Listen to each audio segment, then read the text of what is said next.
할렐루야. 아멘. 이 말씀을 깨닫는 지혜와 응답받는 기도의 은총이 우리에게 넘치게 될 줄 믿습니다. 우리가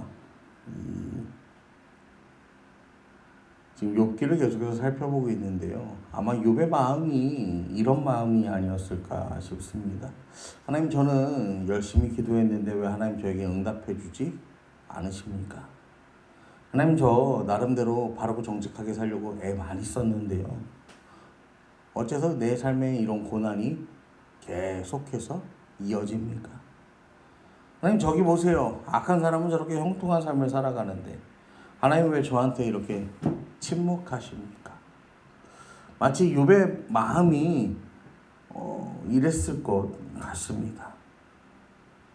그런데요, 오늘 욥의 친구인 엘리후를 통해서 하나님께서 우리가 한 가지를 깨닫게 하십니다. 엘리후의 말이 전부 다 옳다는 것은 아니지만 그 안에 하나님을 바라보는 중요한 진리가 담겨 있는데, 바로 하나님은 우리보다 훨씬 크시고 훨씬 강하시고 훨씬 의로우신 분이다라는 그 사실을 우리가 깨닫게 됩니다.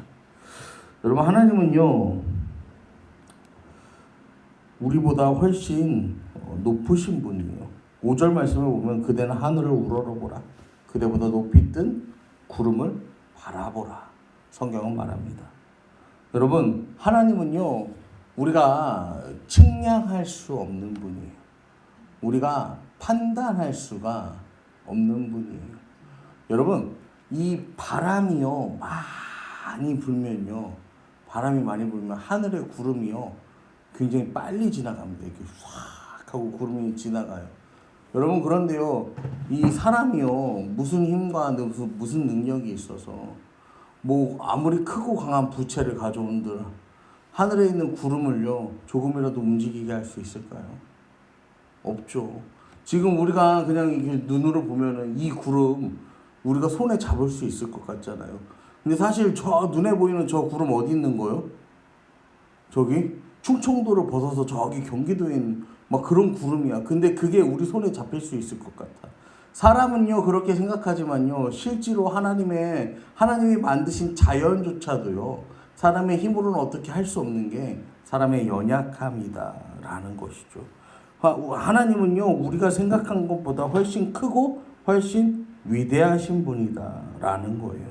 또한 6절과 7절을 보면 그대가 범죄한들 하나님께 무슨 영향이 있겠으며, 그대의 악행이 가득한들 하나님께 무슨 상관이 있겠으며, 그대가 의로운들 하나님께 무엇을 드리겠으며, 그가 그대의 손에서 무엇을 받으시겠느냐.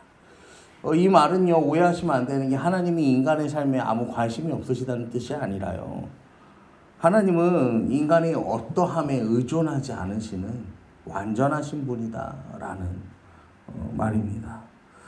여러분, 우리가요 신앙생활을 하다 보면은요, 나도 모르게 뭐 하냐면요,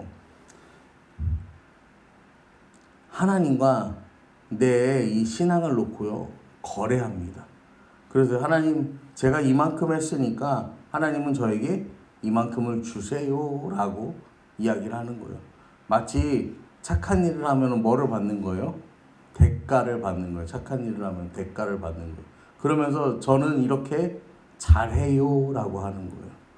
어제 예모가 예담이랑 조금 놀아줬어요. 예모가 예담이랑 조금 놀아주는데 막 색종이를 가져와서 예담이가 접어달라고 하니까 예모가 색종이를 가지고 막 자동차를 접어가지고 막 예담이한테 막 주는 거예요. 그럼 예담이가 막 신나가지고 막 이렇게 그러더니 이제 저한테 예모가 이제 조금 있다 와갖고 그렇게 얘기하는 거예요. 아빠, 나는 예담이랑 놀아줄 때 짜증도 안 내고 그 다음에 소리도 안 지르고 얼마나 친절하게 놀아줬는지 몰라. 그런데 누나는 안 그래 이러는 거예요. 누나는 나랑 놀아줄 때 짜증도 내고 소리도 지르고 하나도 안 친절해. 막 그 얘기하는 거예요. 내가 누나보다 낫지? 막 이제 얘기하는 거예요. 사람은요, 이 스스로요, 내가 누구보다 낫지 그렇게 생각해요. 내가 저 사람보다 잘하지. 내가 이거는 내가 조금 더 괜찮은 거 아닌가. 여러분, 그런데요, 우리는요, 그 이런 것들을요 하나님과의 관계에서 똑같이 적용한다라는 거예요. 여러분 그러면요 이게요 은혜 받은 인생이 아니라 뭐가 되냐면요 은혜를 사는 인생이 되는 거예요. 하나님께서 값없이 거저 주신 은혜를 받는 게 아니라 내가 대가를 지불하고 그 은혜를요 누린다라고 생각하는 거예요. 여러분 우리는요 은혜를 사는 사람이 아니에요. 은혜 받는 사람이에요. 오늘도 그 사실을 기억하시기를 부탁을 드립니다. 또한 이 엘리후는 10절에 보면요 나를 지으신 하나님은 어디 계시냐고 하며 밤에 노래 주시는 자가 어디 계시냐고 말하는 자가 없구나 라고 이야기합니다. 여러분 엘리후의 이 말은 사람들이 고난을 당하면 많이 부르짖는다는 말이에요. 사람들이 부르짖는데 하나님께서 우리 가운데 우리 부르짖음을요 들으신다라는 거죠.